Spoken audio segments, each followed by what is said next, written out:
political light, and there were also stories that some would consider critical of the Bush administration. Well, let's say it this way. You wrote stories critical of the government. Yes. Yeah. You factually reported. And then you did on Fast and Furious, you did on Benghazi and other issues. Yes. And even before, as you said, on the Bush administration. And then strange things started happening to you, right? Yes. Yeah, like your computer, you think your phone gets bugged, you believe, and things happen to your computer after you wrote stories critical of the government. Right. That's scary, right? Yeah, it's not a frightening comfortable everybody. feeling, right? Ms. Herridge, you wrote stories critical of the Biden administration. Is that true? That's fair.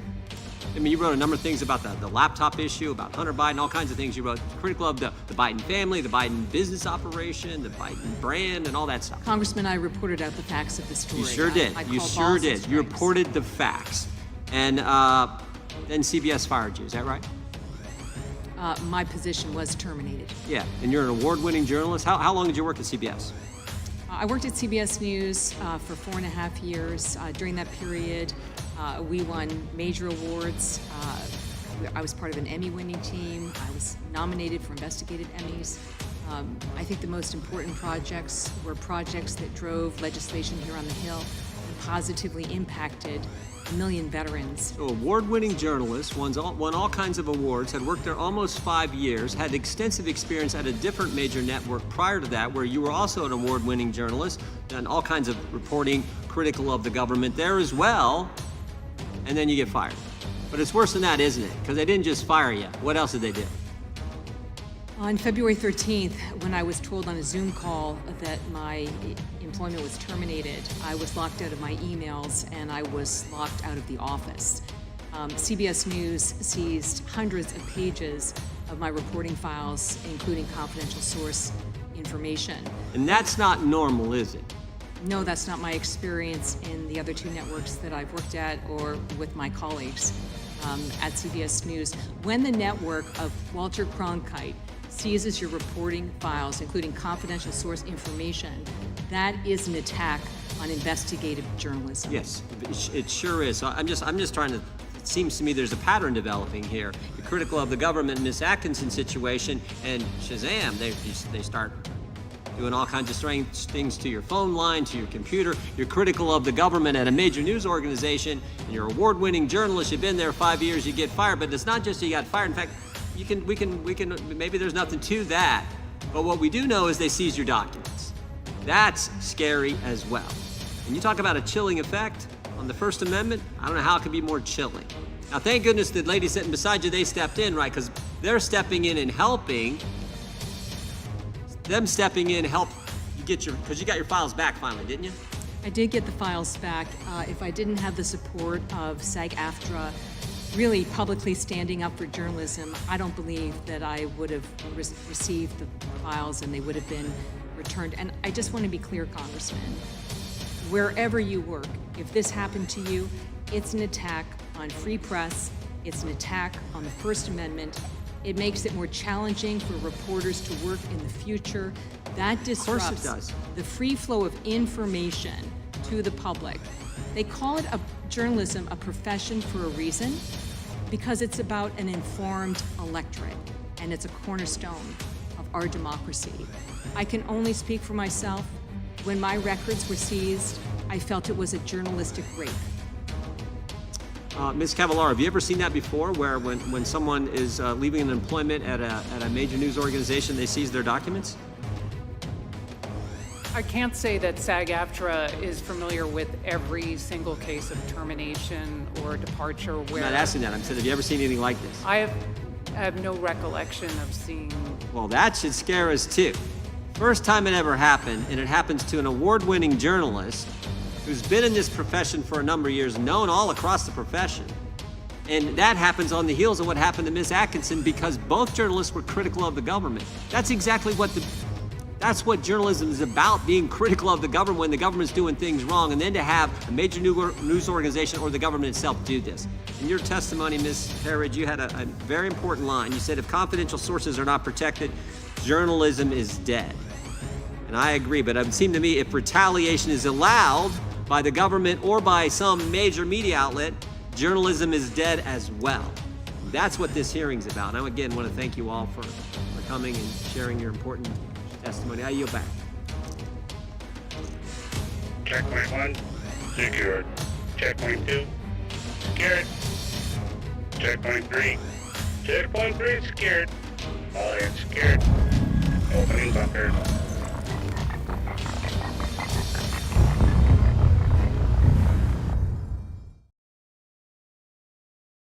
Hello, everybody. Welcome to Thursday Night Live. I got to get used to that.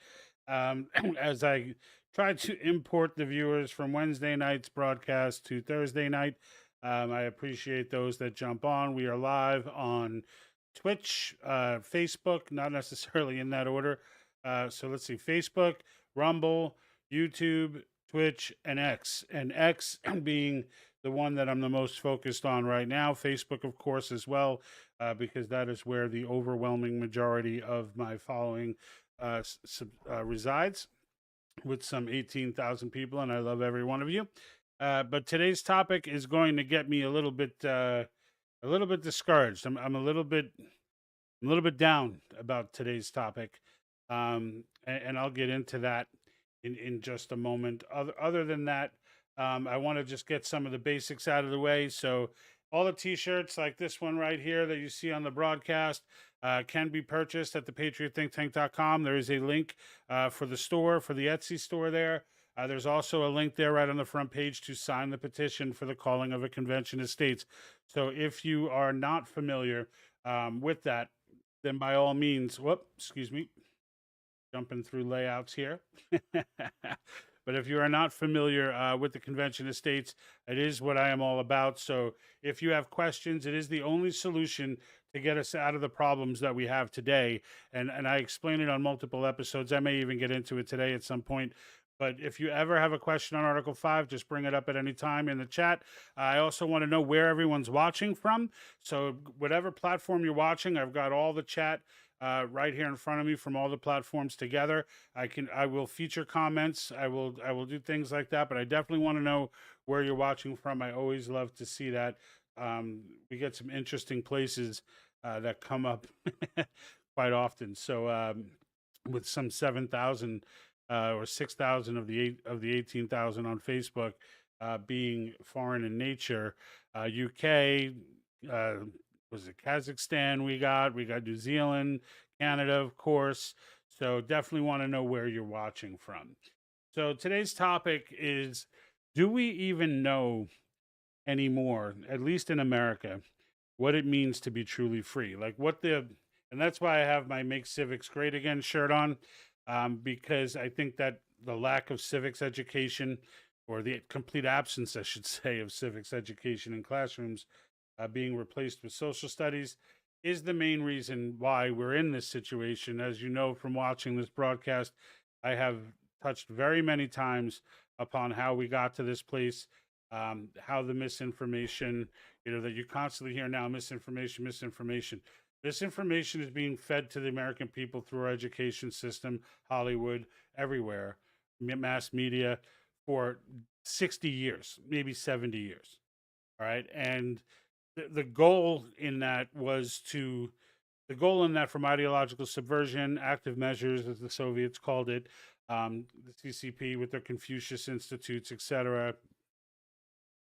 All of them have come up, have been working on this, I should say, for a very long time. And I think, with all these generations, many generations have had people snap out of it. Okay. But I think we're at a point now where they're just, it's so bad that people call for stuff. I was listening to a Chinese dissident speak on, I forget what the forum was, but he was mentioning how they would take away certain freedoms, like just a few freedoms each generation. And the new generation, so it's almost like, pluck the chicken with the least amount of, most feathers with the least amount of hissing, right? But the thing is, each generation after didn't even know what the freedom was that was taken away. And as generations went on, they didn't even know that they should be fighting for something. They didn't even know that there was something they should take a stand on. Ruben, how are you, sir? It says ban the Department of Education. Absolutely. That will get done when we get this calling of convention of states going, for sure. And I can get more on that later.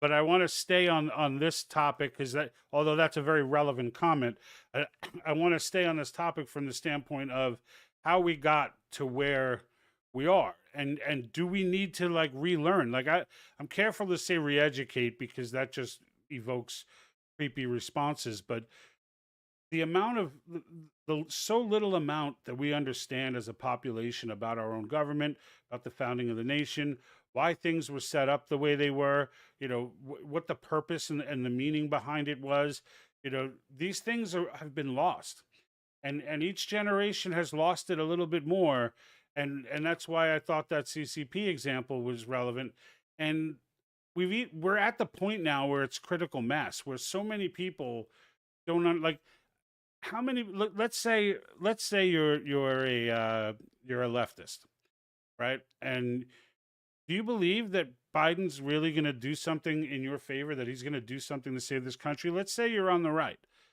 Do you think Trump is going to be able to fix the major problems that are in this country right now? He could fix some, but if you understand how the government works, you'd understand presidents can't fix most of the problems that we have.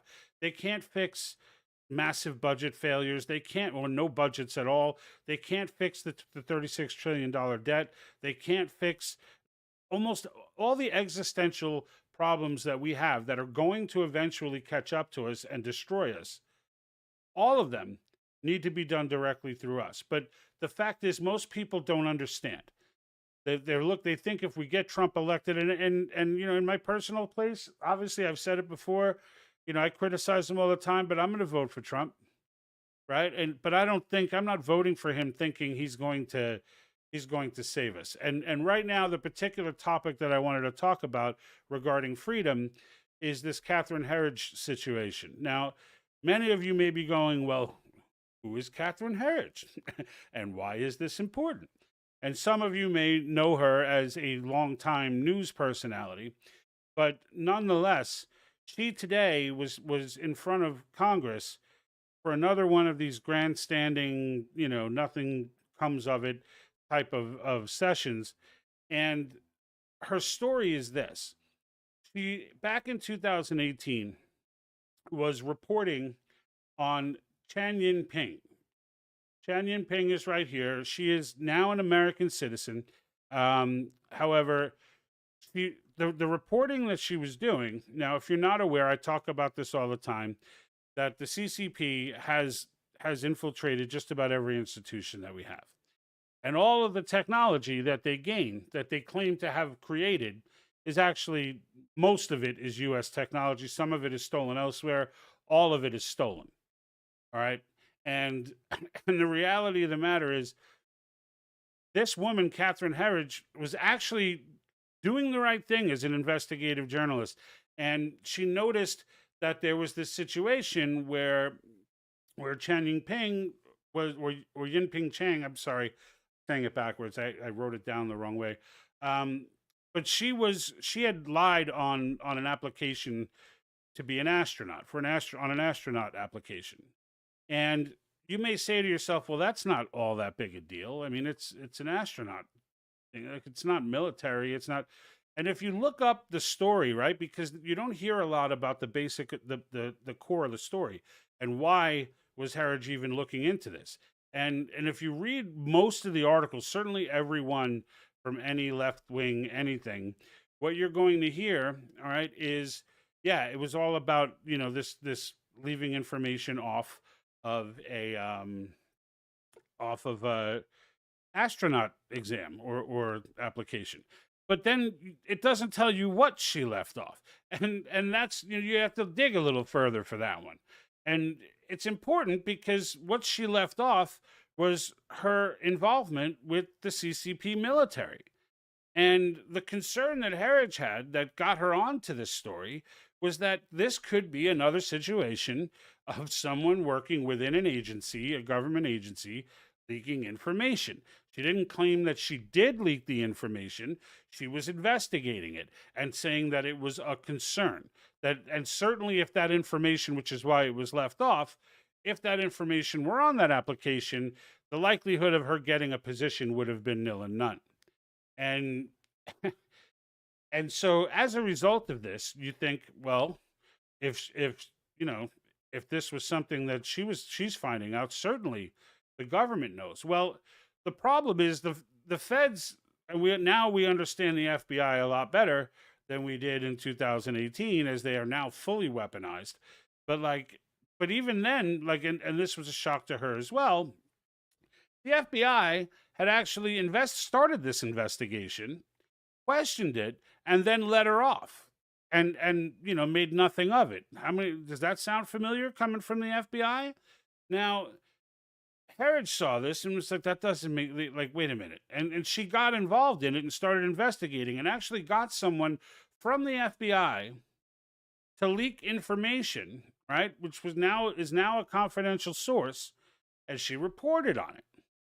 That, like, because at first they weren't even saying, like, no one even knew that that they were what she had left off. No one even knew this investigation had gone on. And so she sees it, realizes there are red flags all over the place, and she's a Democrat through and through. All right.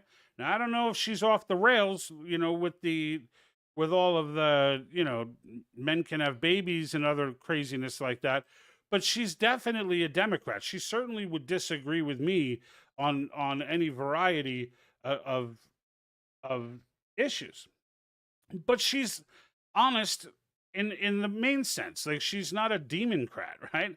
Or as some people call them. Like, she's not. She still seeks the truth, even if the truth leads her to something against, one of her own, her own so-called party, right? She like votes that way, but she's not so into it that she's willing to, like, not recognize major breaches, of security that should be reported on.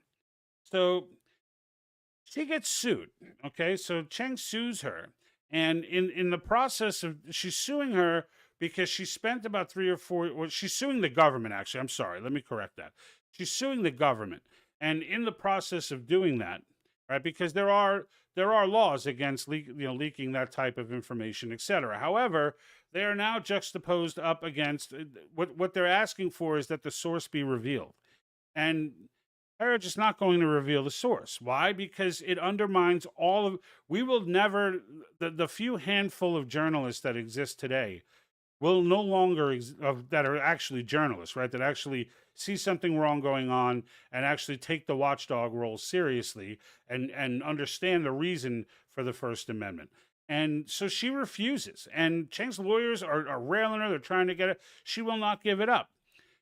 A judge then, I just have some notes here I want to pull up. Just give me a sec. All right. So now, years after this investigation happened, all right, Herridge reported, she reported a number of stories on Fox News. Now, this was somewhat recently, considering she was fired from CBS, all right? And here's the meat. She ends up at Fox. She's fired at CBS, and she's fired at CBS because the FBI came after her to get the source of her information, and she refused, and she was claiming press privilege. Which has been recognized widely outside of, like, serious danger impending and things of that nature, which this does not fall under. And she refused. So not long after she refused, CBS fires her, locks her out of her office, and will not give her access to her documents, some of which was the source information. So the FBI got that information for sure. All right. And here and there, who knows, everything else that was in there. She didn't even she did a series of reports on it, but she had more to offer and was still investigating. But now that all belongs to the FBI. She was terminated, and it's done. Okay. This is an incredible breach. Now, I talk forever, about the two different constitutions, and people tell me, what is Article 5 going to matter, because the Constitution, they violate it all the time. And I always make the case that they technically don't. That what we're suffering from, and what appear to be, in many cases, violations of the Constitution, are actually in line with previous Supreme Court decisions. And that's because, let me get rid of, that's because of this big book here, as opposed to the smaller book, right? So we got the small book and we got the big book, right?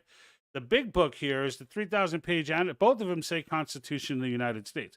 So it's like, how could that be? Well, the big one is all of the Supreme Court decisions ever done are logged in there. So when the Supreme Court makes a decision, the bad ones, which is most of them, with the exception of maybe 2, maybe 3, right? Gorsuch being my favorite right now. They make their decisions based off the big one, okay? And so I always make that case. But now it's getting to the point, and maybe it's because, they're up against it right now, right? It's becoming clear that the government is on a mission to stop Trump from running. Nobody's angry about this except Trump supporters. Like, everyone in the country 20 years ago would be up at arms about this. There's no way that they could do this 20 years ago. But now they do it openly. Now they do it, and they do it openly, and they feel so confident in the mass formation they've created that they don't even have to really hide it anymore. That it's not even something that, it's like, yeah, they're not out doing news conferences about it, but when they get caught, they don't care. When it becomes news, they don't care. They just push the button, all the talking heads say what they want them to say, and they move on. They move on to the next story. They create some other crisis to move the media somewhere else. We have been living under government-controlled media, at least our mass media, for decades.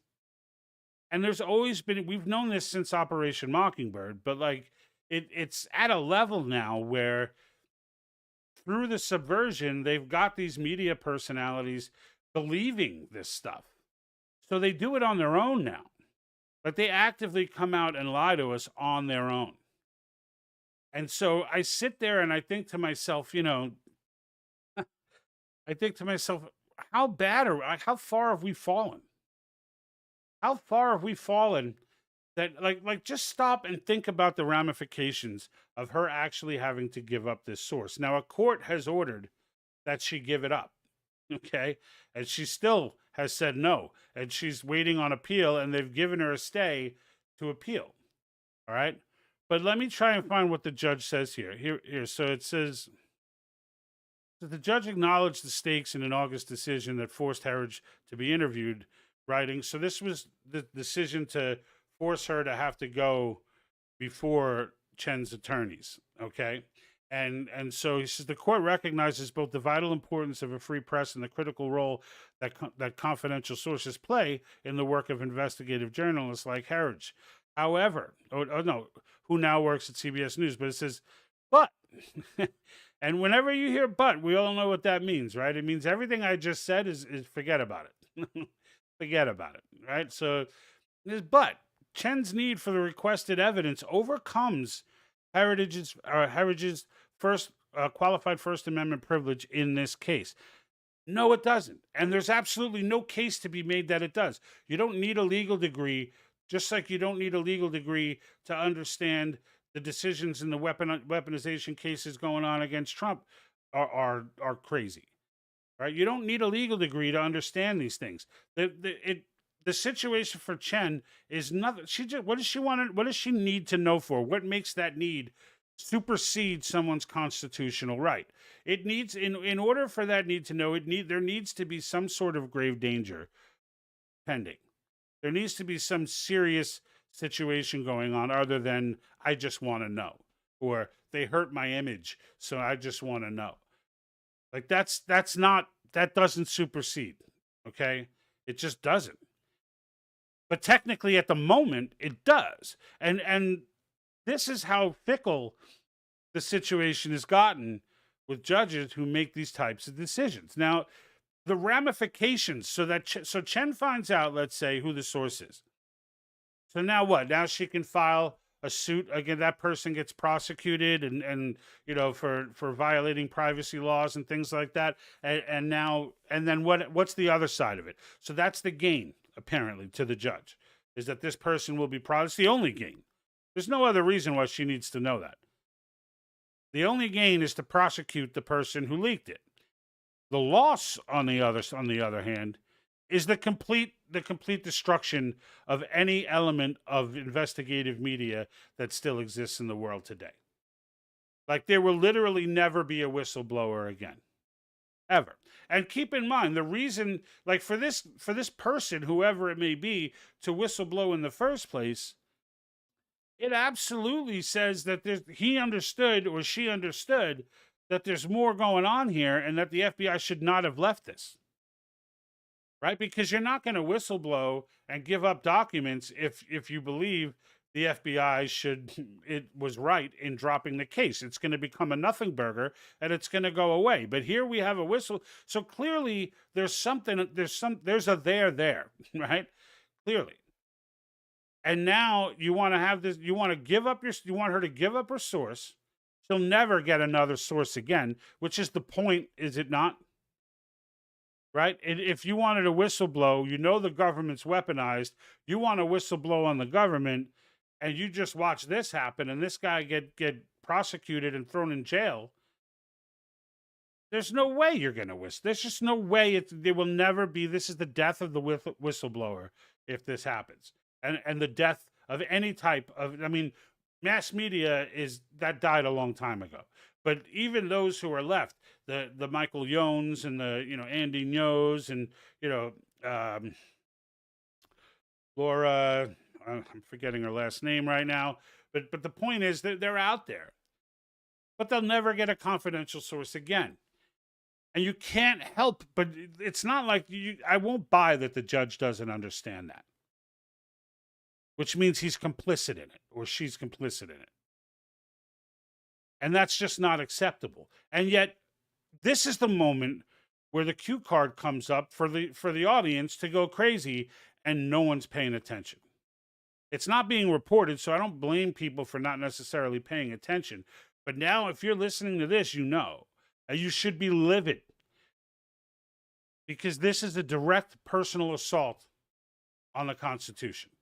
It is a direct government assault on the Constitution, and I would argue that along with this is, the social media situation, where at least one person on the Supreme Court was like open to the idea that the government should be allowed to stress social media to take down posts, and et cetera, or block accounts and et cetera.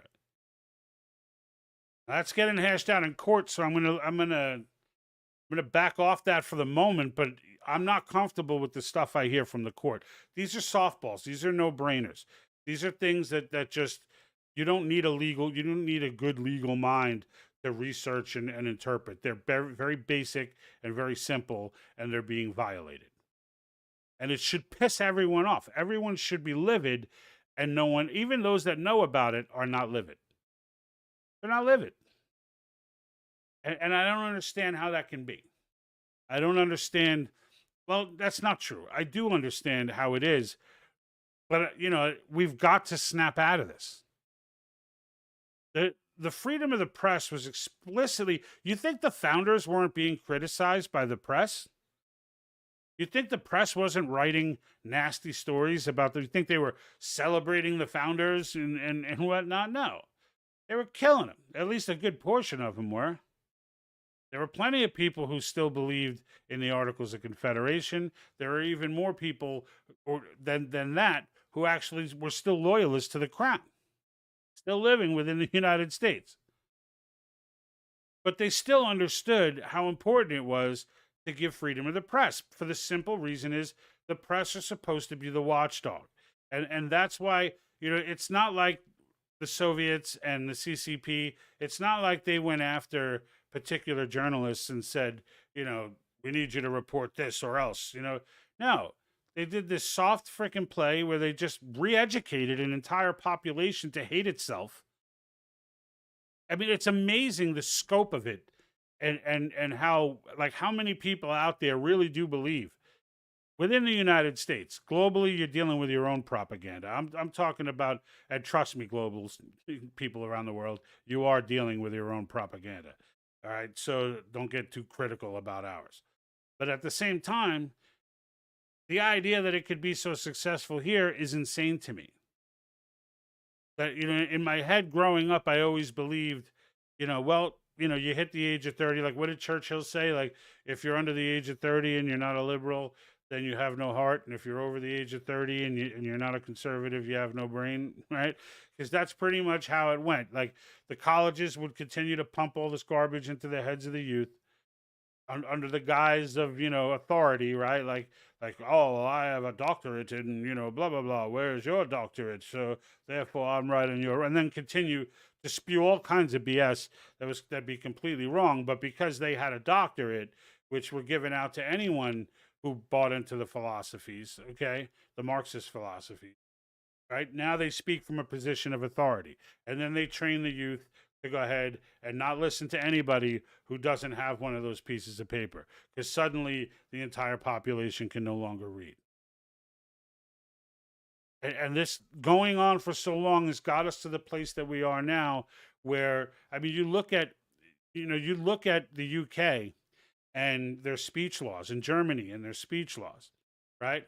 So what do? They first of all, the Marxist wing, the globalists, whatever you want to call them, every single conservative is a right-wing extremist, every single one. And if you remember years ago, those that have been with me that long, I did a whole piece on that with the DARPA documents and everything, redefining extremism, adding in the term patriot extremist, and then defining it with like 90% of the definition being pretty much every single conservative in the country, right? And there's a reason for that. That was 3 years ago, 3.5 years ago. Now we're in a situation where, after years of pounding that to everybody, and now the loyal, if you will, are just think anyone who disagrees with, if you say men can't have babies, you're a right-wing extremist, supremacist, blah blah blah blah, all the buzzwords. And these people are out there regurgitating it. So when something like this happens, at least that population we can explain. What about the other 70% of Americans, right? The ones who just call out truth, the 30% that call out truth when they see it, and even that other 40% who, they know the truth, but they don't want to make waves and they don't want to get involved. Where are they?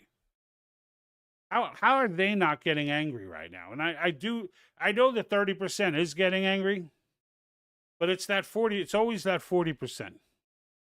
And I'm using these percentages, folks, I use the studies often by both Dr. Matthias Desmond and Solomon Asch. Solomon Asch is the classic study of conformity that was done in the 70s. A more modern concept of that is mass formation theory and mass formation psychosis, they call it, but I usually leave off the psychosis. It's mass formation. And it's just everybody jumping into one thing. And there's a whole thing behind it. I've got multiple videos on it. You can go back and check them out. Look for Dr. Matthias Desmond. But the point is, these people, now that they're so mass formated, they'll buy into all this stuff. And with those studies, 30%, they ran a study. It was basically, here's the Ash one. They gave you 3 lines, A, B, and C.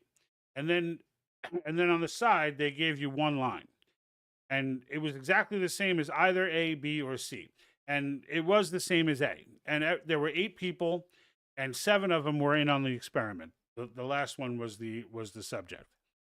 And all other 7 all said it was line B was the same, to see if the subject would agree, because everyone was in agreement, if they would just go along with it, or if they would point out, because it was pretty obvious, if they would point out that, no, it's A. I'm going to buck everyone and go with A. Well, 30% called it what it was. 40% said it wrong, or 70%, I'm sorry, went along with the group. And when they analyzed those people later, 40% of those people, so you had the 30% who just always understood. You had 40% who were saying, well, I knew, but I didn't want to make waves. I didn't want to do this and that. And then you had the other 30% who were just, even after they were told about the experiment, were still insisting that B was the correct choice. And so it's that 40% in the middle, though, that are the problem, because when they keep their mouth shut, I just want to see these are the people who got upset with the truthful 30% during the COVID pandemic, because the truthful 30% were calling, they wouldn't wear a mask into a supermarket. They'd make someone come up and tell them to put it on, or they'd make comments about it, or they'd be vocal about it. And the 40%, even though they know that person's right, would get angry with it.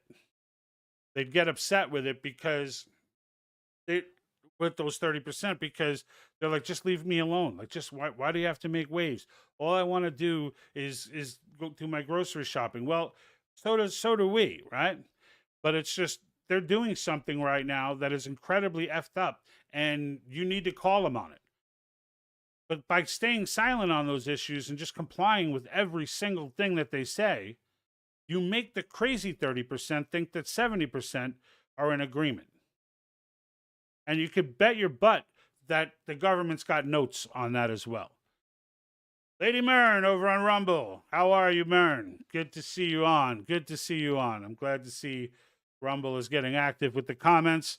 And everyone, if you're watching, just make sure, I want to know where everyone's from. So Mern obviously is in Jersey. And Mern is with our Convention Estates, or I say we're all in the same gang, I guess, but she's actually with the Convention Estates organization, a district captain over there in Jersey. So welcome, Mern. Good to see you on. We're talking about people understanding what freedom is. And, and just going back to this concept, this mass formation, this ideological subversion, active measures, whatever name you want to put on it. All right, so CCP picked it up, and they've Confucius Institutes. If you don't know what they are, DeSantis already banned them in Florida. Other governors are starting to follow suit, but they still have so penetrated our universities that our universities are just gone.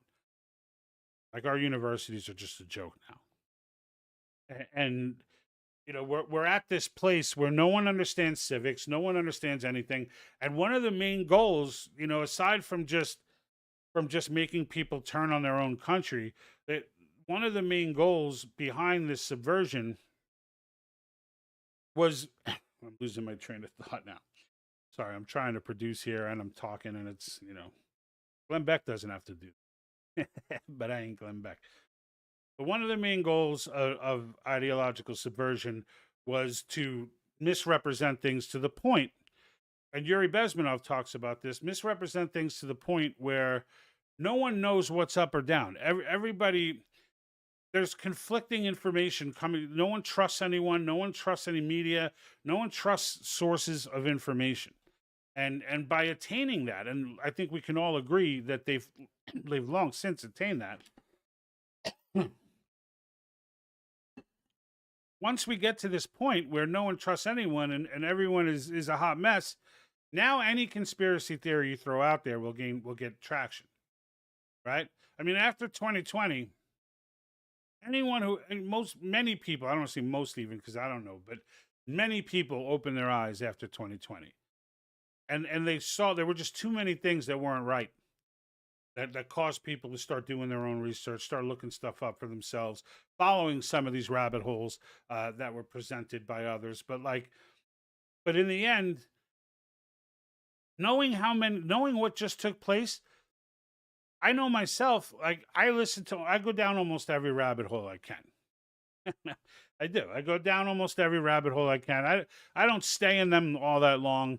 It doesn't take long to see which ones are a little off the wall and which ones aren't, because when you try to research it and there's literally nothing to back up what the person's saying, it becomes evident that this is one of those do theories.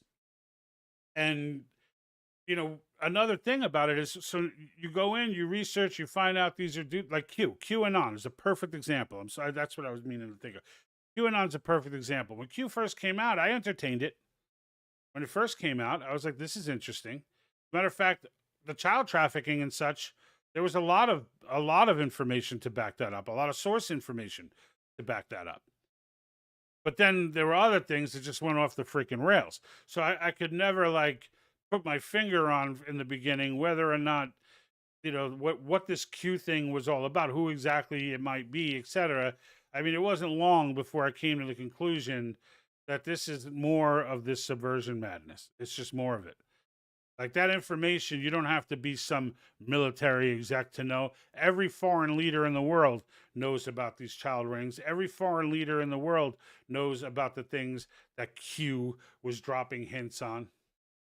It's there's plenty of dirt on the American government to throw out there. but there's also plenty of dirt on every government in the world. So anyone who sits out and goes, "Oh, America's the most evil," they're not even close. They're not even close. But that being said, it all depends on how you're educated, what you're educated on, who's giving you the information, because now we live in that world, right? Now we live in that world where no one trusts anyone. The only things we know for a fact is the deep state is bad business, right? There are definitely bad actors out there who are very powerful and don't like us, right? They don't like us. I mean, if you saw the ticker that I had up there, Herridge was there with another journalist who was claiming, since she started reporting on the Biden family and the Hunter laptop story and other such stories, and again, this was another Democrat. These two are plucked straight from mainstream media. All right, and this one, she found that her computer was tampered with. She found that her phone was tapped. Like all of these things. So the FBI has been so weaponized against American citizens at this point. And they're allowed to do this because there's no anger. The only people that get angry have already been dealt with mentally to the rest of the population as white supremacists or right-wing extremists. All the people who think that, I'm not one of them, all those people, they cheer this stuff on. Because they can't fathom that it will be turned against them. They can't even wrap their head around that. And here you have the entire Democratic Party, the charade that it is, along with the charade of the Republican Party. But you have all these people who are just willing to go lockstep right off the cliff. Right off the cliff. And it doesn't bother, they'll sit there, they'll say, no way, because I'm right. That's why. That's why this will never happen. When investors in New York turned around and said, whoa, wait a minute. You're gonna go ahead and prosecute a former president of the United States. You're gonna hit him with 357, the most outrageous fine, 5 times, 20 times the most outrageous fine that's ever been levied for anything similar, on a charge that there really is nothing similar to. No one's ever been charged with it before, and it's a practice that they all do normally in the course of business where all parties involved are okay with it. Like it was never, they made up this crime. And when they turned around and said, whoa, I'm not investing anymore, the response from the state was, no, don't worry, you're not Donald Trump. Like, even if you hate Trump, you need to, I hope you like yourself. Because the investors were thinking the same thing any sane person thinks. Okay, so you guys don't like Trump, state of New York, so then it's okay? Well, what happens if you don't like me? And that's the logical conclusion. Like thinking that there's solace in saying, don't worry, it's just we're just doing this to Trump. Well, that means you can do it to anybody. Like that's not how freedom works. The idea is that you can't do that, not just to Trump, but to anyone. And you would be persecuted not only in the public square, but legally for trying to do it. But here's a judge in New York knowing that what he's doing is completely criminal, but he does it anyway. I mean, this is just taking things to a level now where, and this Herridge situation, it's taking away, like people I don't think realize the significance of this. Like no journalist is ever going to be able to get a confidential source again. That's the reason it's been protected.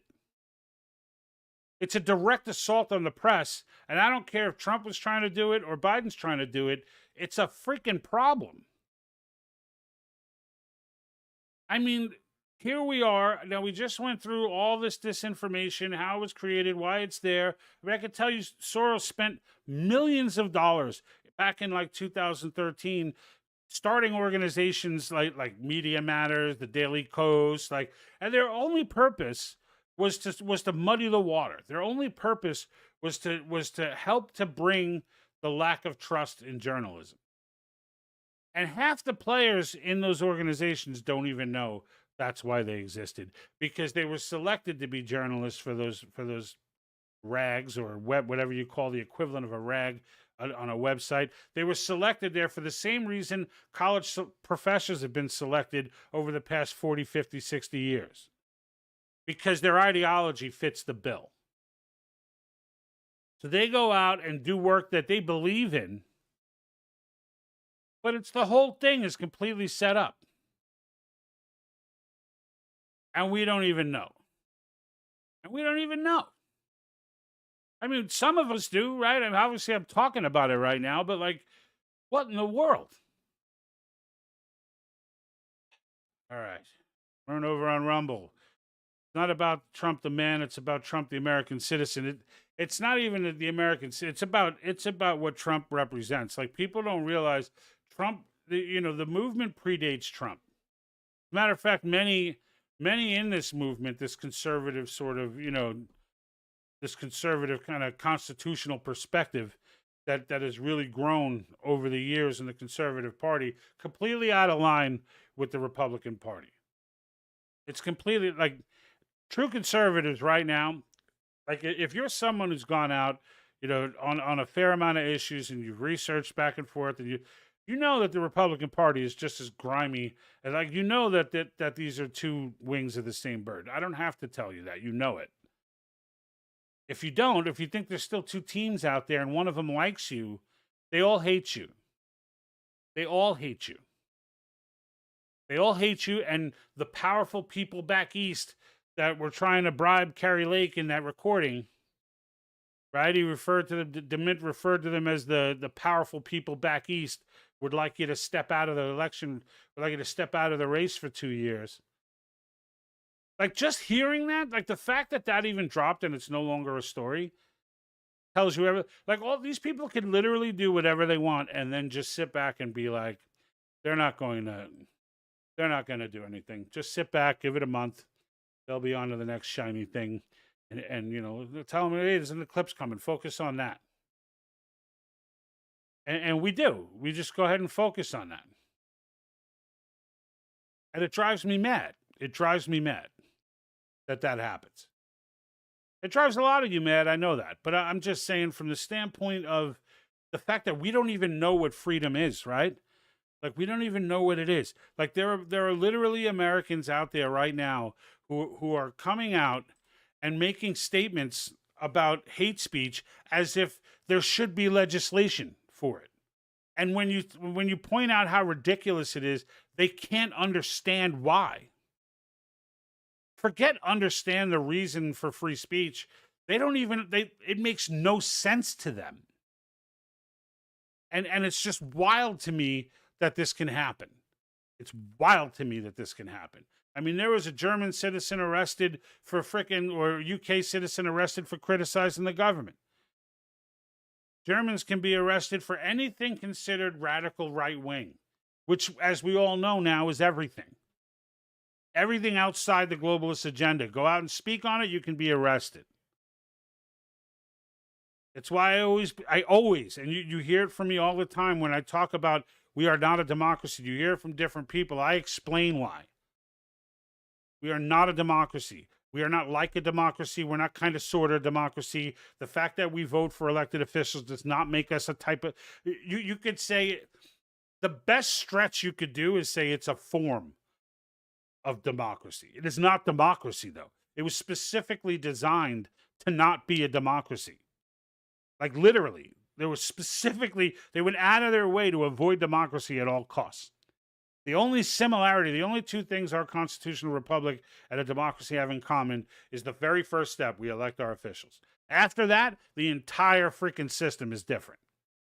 The entire system is different.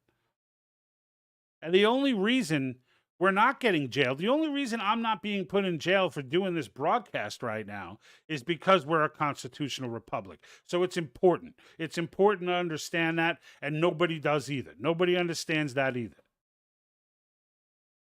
I mean, I just got done putting that video up on Tulsi Gabbard, who I actually like Tulsi Gabbard. I don't want her I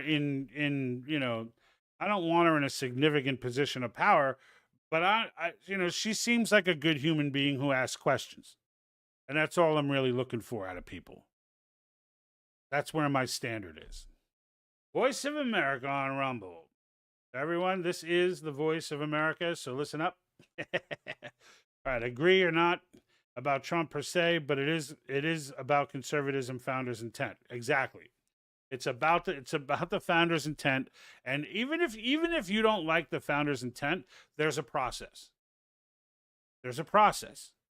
Like there's nothing in our system of government that cannot be changed, but it will never be changed based on a simple majority vote. There are too many protections involved to prevent that from happening. And again, that's why that's why you don't see cops jumping in here and dragging me out of here, a bunch of federal agents for speaking against. Because the reality of the matter is they can't. Now, we're talking today about them trying to do it anyway. And the reality being, right, it doesn't look like they're going to knock Trump out. I'm still waiting for Michelle to jump, Big Mike, as they say, to jump in the race. But but in the end, I'm shocked that Biden hasn't been removed already. But it does concern me to some degree, because if they're not removing him, then there's something else at play.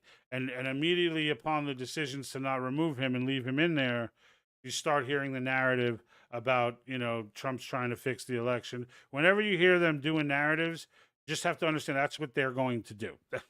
Whatever they have a narrative on, they're always accusing the other person of doing what they are about to do. So that does concern me, that I am hearing more and more of that type of banter step up. However, they are still trying to annihilate Trump in every way, shape, or form. So why would they do that if they really thought they had this locked down? So I think there will be attempts to subvert the election. I don't know that they'll be successful, and I don't think they do either. And that's why all bases need to get covered. Because if Trump gets in office, one thing, he's not going to be able to fix the existential problems of this nation. Only a convention's going to do that. Only a convention. So if you don't know what that is, then you have no idea of the only way to fix this nation. Now, Trump's, however, can do things, and the president can do effective things to help, right? But he's not going to fix the $36 trillion in debt and counting. He's not going to stop the spending. He spent more than most when he was in, right? And in Trump's head, he still believes the government is a force for good. It just needs the right leader. And that's a poisonous thought to American culture. It should be. And it's not, because we don't understand our freedom. We rail, we have people cheering on, like there would be such a minority of people cheering on a law that vanquished free speech. There would be so few that it wouldn't even be an issue. There would be even no matter how much Democrats and Republicans, the two pseudo teams, no matter how much they would disagree on anything, when it came to something like that, where it was a direct violation of free speech, everybody gets together. Everybody comes together. We don't come together on issues like that. And that's not okay. And that's why it was so important to me to go over this today, because this is a big deal. It's a big deal. It's the non-reaction is a big deal. The fact that there are two journalists, the fact that the FBI feels it's okay to tap the phone of a journalist because they don't like their reporting is a major freaking problem. The levity of that problem is so great. I don't understand. I don't understand. I know that there's a media blackout on it. I know that. However, again, if you're hearing this, then you know now. Right? You know now. You should be screaming from the highest mountain. I'm not saying go do something, crazy, but you should be screaming from the highest mountain. You should be keeping track of all this, because right now, I'm about to go out this weekend and buy, and I'm not predicting anything, nothing like that, but I am greatly concerned that some sort of catastrophe from the standpoint of a power outage or, something is going to happen between now and election day. I'm just, in my head, I'm convinced of it. They're out of options to get Trump out of this race. And unless they find, I feel like any and all of it that makes its way up to the Supreme Court is going to get thrown away. As critical as I've been in the Supreme Court, the basics, they seem to get correct. But they just muff up every other freaking decision that they make. Even when they make the right decision, they do it for the wrong reason. And again, to take this back to Article 5, that's why this process is so important. That's why the people's power to directly amend the Constitution, it is the only way. It is the only way to overturn Supreme Court decisions. It's the only way. Like, I always tell people they are not the final word. They're not the final word. We are. But again, right back to the theme, we don't know that. We don't know that. And because there's so much mistrust out there and so much madness and so much, no one believing anyone on anything, no one even believing, federal documents that they read. Oh, this must have been doctored. Like everything is just, no one believes anything. And at some point we have to start to trust each other. Like we have to get past this point of I don't trust anyone. Still be skeptical. I'm not saying blindly trust anyone, but I am saying we have to get past this point. Because if we can't, like right now, anyone who's against Article 5, and for those, I mentioned it a few times, I kind of skipped over the description. For those that might be new, Article 5, Convention of States, if you look at Article 5 in the Constitution, it prescribes two methods for the Constitution to be amended. And those two methods are, one, the way it's always been amended. Congress, each house, 2/3 will vote on proposed language and then present it to the states, where 3/4, and in our case 38, states have to ratify. Well, the convention method is almost the same. It's just instead of Congress being involved, the states will call a convention, send delegates, each state gets one vote, and the delegates will go under certain pretense topics. In this case, the one that we have 19 states on board for right now is fiscal restraints, government overreach of power and authority, and term limits. All right. The entire reason for that to be written in there was a final failsafe in case the federal government became a monster. Sound familiar? That's where we're at right now. And the idea being, they don't want the federal government's involvement here.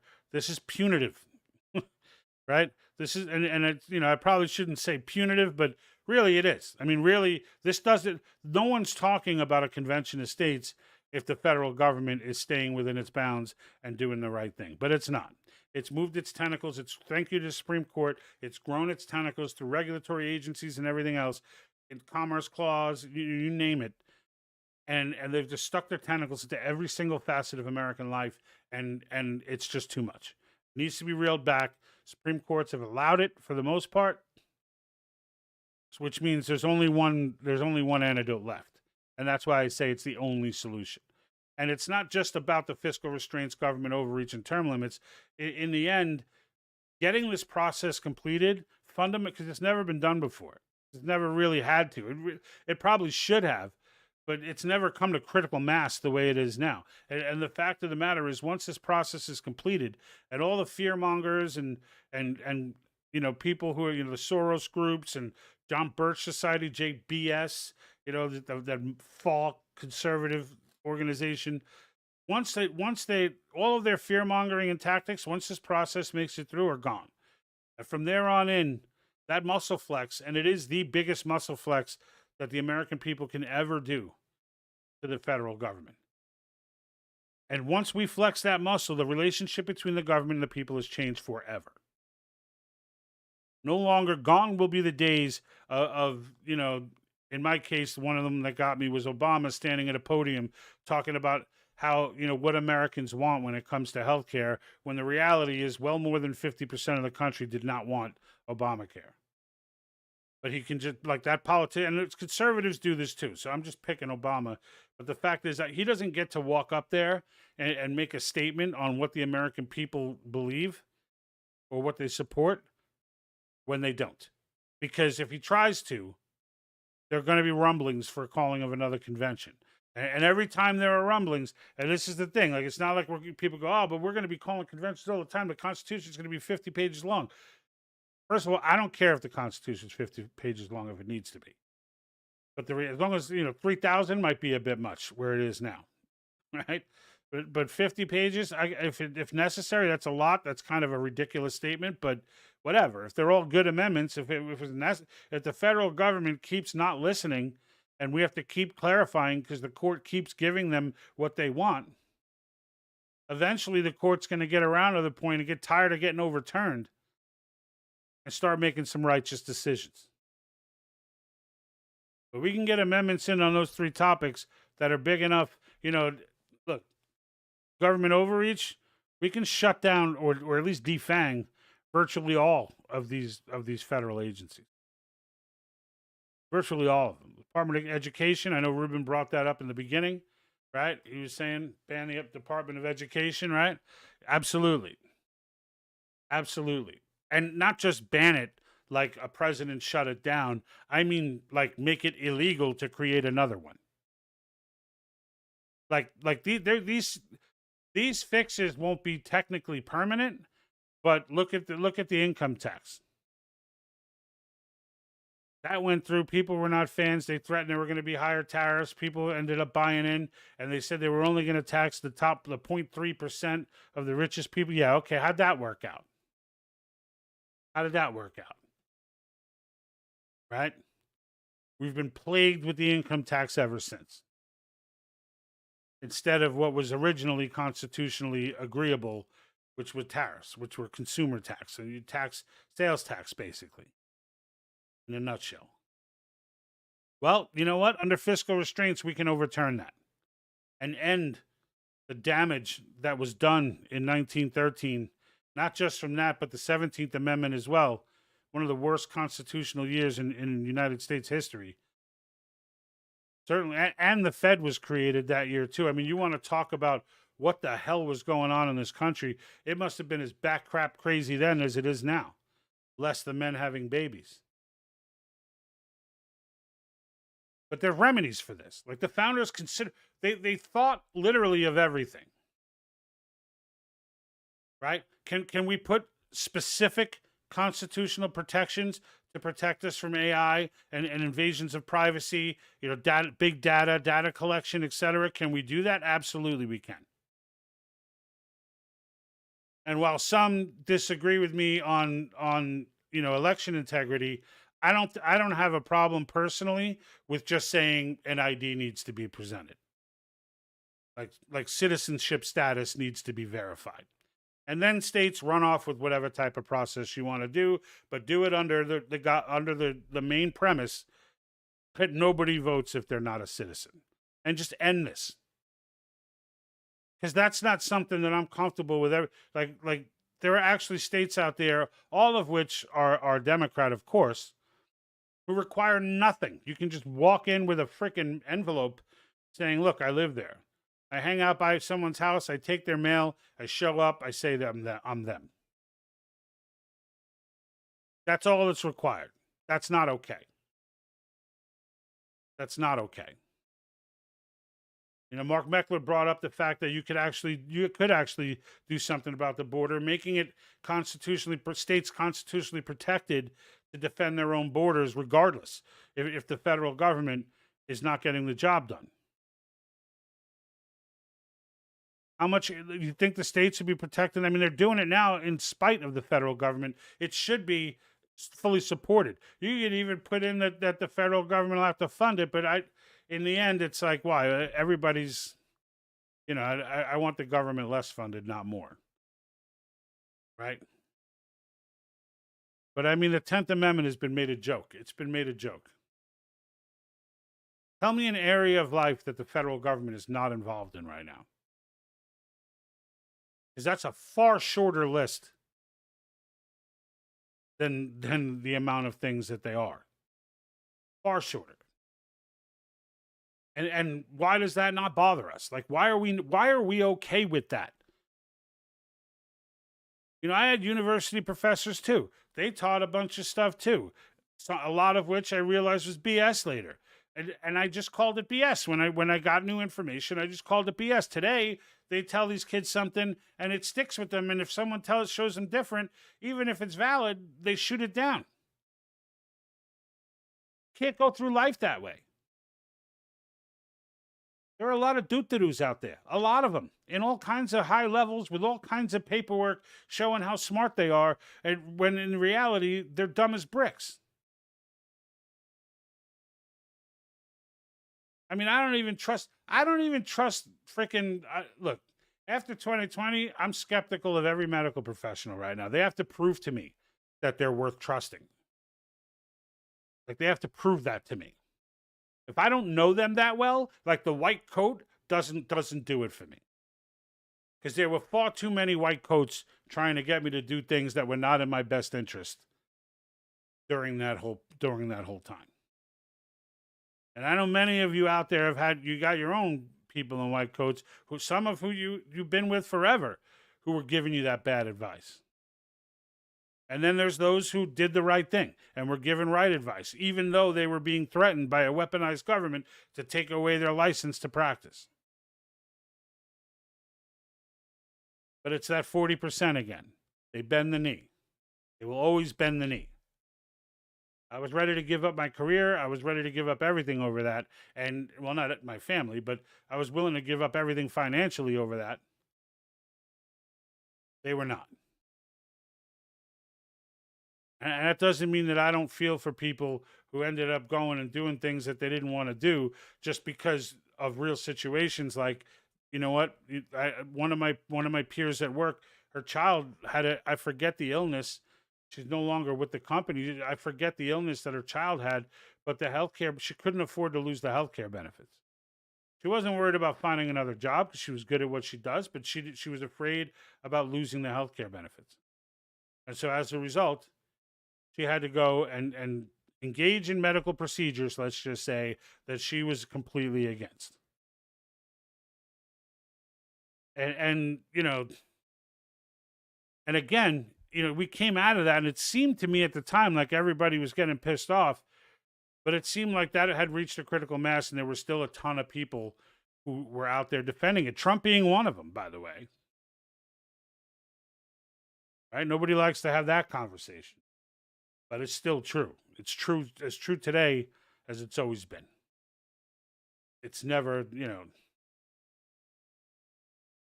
Trump's about Trump, let's face it. It just so happens that being about Trump right now is in line with what we need. So you know what? Let's get him in there. Get him in there. Yeah, he's going to spend like a drunken sailor. Yeah, there's going to be some downside, but they all spend like drunken sailors. So what's the difference? Right?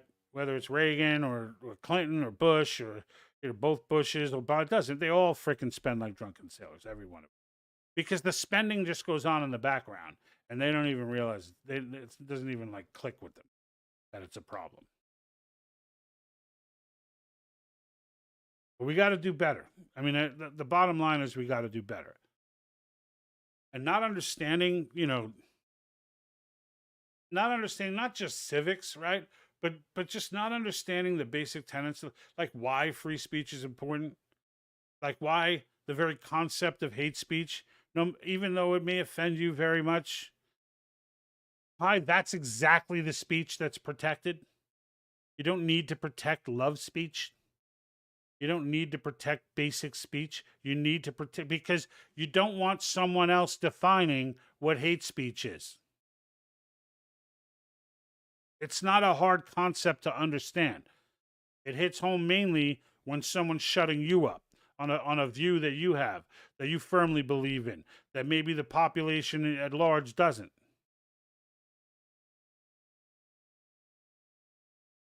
Whoa, is that the Cash Kelly? How are you, sir? Cash Kelly, that's from Cash Kelly, the Streetlight. It's got a YouTube channel. I always jump on there, leave comments. Appreciate the comment here. Nice to see you. Nice to see you watching, sir. So, but just to get back to my point, you know, it's not acceptable for us to not understand these things. It's not just someone being tweaky to correct someone about calling us a democracy and and and not knowing that we're a constitutional republic. It's not just a small point of mention. As I said, the reason why we haven't succumbed, the reason why I'm not getting arrested and guys like Cash are not getting arrested for what we say on these broadcasts is because we are a constitutional republic. That is why. Because our system was designed specifically, and the founders are endlessly quoted on this, specifically to avoid becoming a democracy. Appreciate your support, Cash. Really, I do. That means a lot. Thank you, sir. But people don't realize that. Like, they don't realize the distinction. I have teachers telling me we're a democratic republic. You know how I know they Googled it? Because that's what Google tells you. There's not even a such thing as a democratic republic. That's one of those things where they throw the word democratic in front of something and pretend that it has meaning. But like, now it's okay. There are democracies and there are republics. And in our case, there's a constitutional republic. I mean, if you're speaking on an incredibly broad sense, like world democracy, okay, you can put, and on the video I did with Tulsi Gabbard, I even, in the countdown of how many times she botched this in that one CPAC speech, I gave her a pass on one for that reason, because she made a comment like, it was something along the lines of like, the world tyrants fear Western democracy. And I was like, okay, so that's fine. Like, that's a general broad, she's basically saying free countries, but there are no other free countries but us. We're the only one. We always have been. And the reality is people don't know that. And it does drive me nuts. It frustrates me, really, is all it is. It just frustrates me because I listen to people, you may have seen that clip that went viral a few times. It's been going viral for years now. Not super viral, but at one point it was really big, where the guy's sitting there in front of an audience, and they ask him what makes America great, and he goes on this big rant about how bad we are in education, how bad we are in this, blah blah blah. There are 128 free countries out there, and I'm like, and people like agreeing with that. When it was one of the most ignorant statements that has ever, well, no, it's not. There's a lot of ignorance going viral. I don't want to go there. But it was an incredibly ignorant statement. There are no other free countries. No one else, everyone else right now, like I said, you think the UK is a free country? They're not. They're not. You'd be arrested. People have been arrested for Facebook posts. Germany, same thing. All of Europe is the same way for the most part.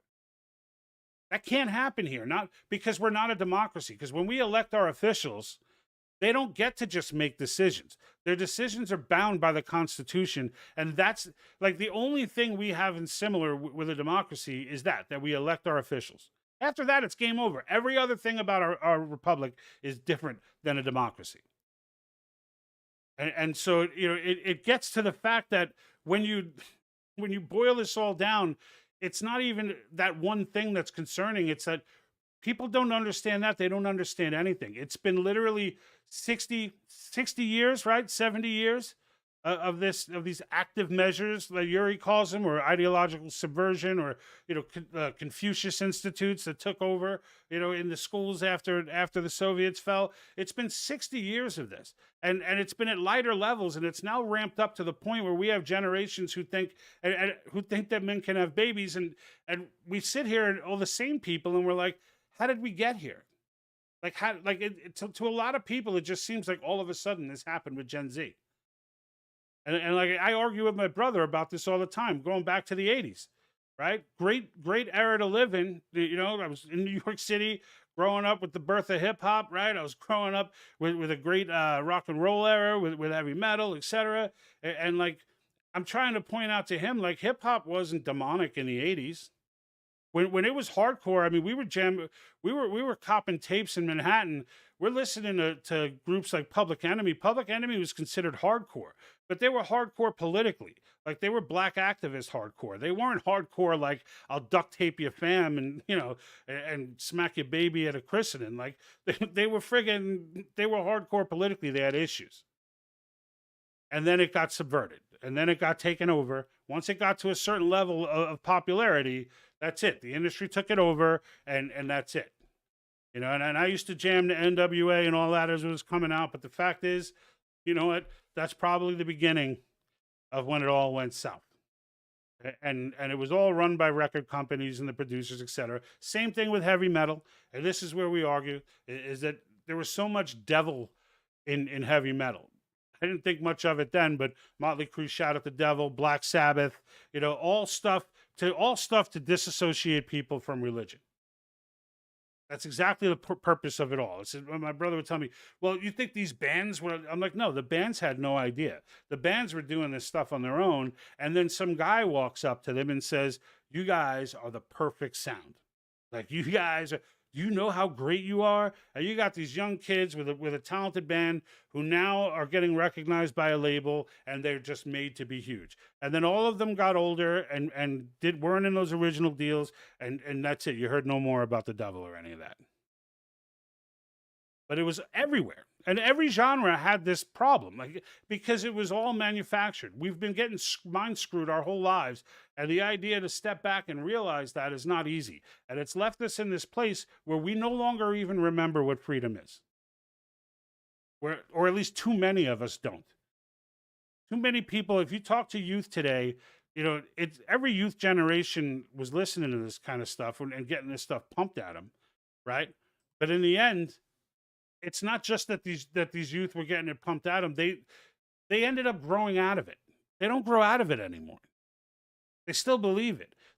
You listen to the stuff that, like, you couldn't have told the youth that in the 60s, right? That was the first subverted generation, according to Yuri, was the hippies.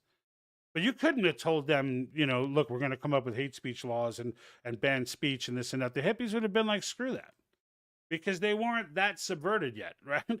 But you carry this on for 40, 50, 60 years. I mean, the mass formation is so great at this point, they could tell these people, that 30% of the population that's locked in, you could tell them anything and they'll be in. You know, they'll applaud, you know, the weaponization of government against Trump. They'll applaud, like, Democrats wouldn't have done that. Democrats in the 90s and 80s, they would have seen what's going on with Trump right now. They'd have been livid. The ACLU would have been jumping all over that. It would have been wild watching the outcry of people getting angry at the government over, like, no politician would survive on a platform like that. None. But today, they cheer them on. Today, you get the House representatives, right? They got smaller districts, and they can get in there on these platforms. It's crazy. It's just crazy to me that happens. And I had to bring attention to it today because it just pisses me off to such a point where, like, the only thing I can think of that I can do on a mass scale, even though I'm freaking, you know, shadow banned just about everywhere but Rumble. And I have, you know, I'm just trying to grow a following on X, but I mean, Rumble's all my followers mostly are on Facebook, right? There's 18,500 people on Facebook, and I will get, if I go live at a given time, and this wasn't always this way, but it is now, or it is for the last, you know, year or so, 78 impressions. That means it was just put in front of 78 people for like the first 2 or 3 days because they want to review what I'm saying first. That's how Facebook rolls. They don't like the idea that I'll go live because if I go live, I can start popping off anything and they don't know whether to shadow ban me or not. So they just shadow ban everything. We'll review it and then we'll make a decision later. Right. And anybody who does this kind of podcast or does this type of stuff knows that. You know, fortunately for me, I don't do this for a living. I do this for the love. So in the end, I don't really care. Right. I'm monetized on Facebook. I had 2 videos the first month and I almost made $1,000 off those 2 videos. And that's it. After that, the clamps went on and freaking, and they were like, this guy, they're like, there ain't no way we're letting this guy keep talking. This Article 5 craziness that he's talking about. and all his WEF. Did he just do a video on China? Stop this right now. And so what, you know, right? As soon as they did it to me, what did I do? I rolled out a bunch of videos on the CCP. Because I just, you know, zero F's to give at this point. But all right, we're getting close. I'm actually well past the hour, but I definitely don't want to go past an hour and a half. I definitely have some more work to do in my actual career. So I do have to get back. But folks, I appreciate everything. I appreciate everybody who still follows. I still highlight the engagers on Facebook. They give me those. And I appreciate that because I know it's work to engage with this page. It's not going to come to you. You've got to come to it. So I appreciate that as well. Cash Kelly, big shout out. Cash Kelly and the Streetlight. Cash Kelly the Streetlight is a YouTube channel. They do some great stuff over there. Check them out. And after that, folks, I will see you. Remember, it's now Thursday's a permanent thing. No more Wednesday nights. We're now Thursday. It's only the second one. So we'll see how this Thursday crowd goes. And if we can get it up to par, we'll keep it there. But until next time, I'm out.